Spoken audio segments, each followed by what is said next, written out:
It's super easy to integrate TextPlay with your YouTube channel to automatically get captions to your videos. And don't worry if you find some errors in the text on YouTube.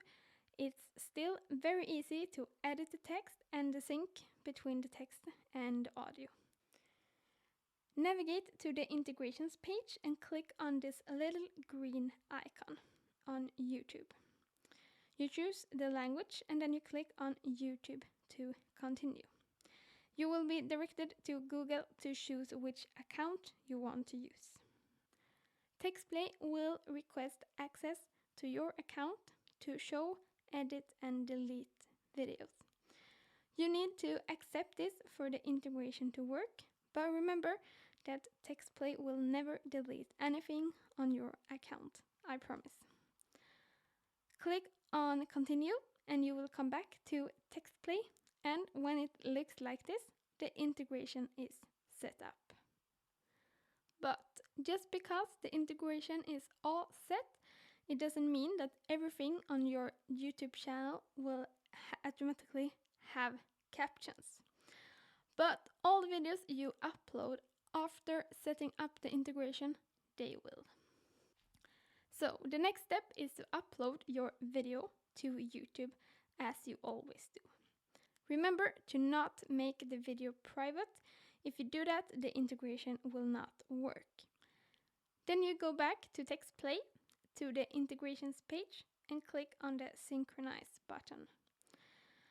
The video you have uploaded will show up here under all files in TextPlay. And here in the source field, it will say YouTube, so it's easy for you to see which videos are from YouTube.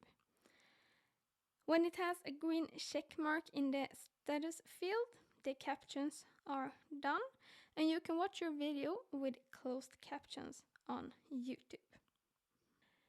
If you need to change anything in the text, you do it as usual. Click on the file in TextPlay and edit the transcript in the text editing view. What you need to remember is to click here to synchronize integration, so your changes will be synced to YouTube. You can always go to the integrations page and click synchronize here if you are unsure if the latest changes are synchronized. Another thing to keep in mind is that the integration only works with one language at a time. If you choose English and then upload a video in another language, the AI will have some hard time transcribing that. To change the language, you navigate to the integrations page and you click on edit here at the YouTube logo, and then you just choose your language and click on update. To delete the integration, you navigate to the integrations page. You click on the bin here and then just delete. This will not affect the videos you have already uploaded, but you need to set up a new integration for the next video you will upload.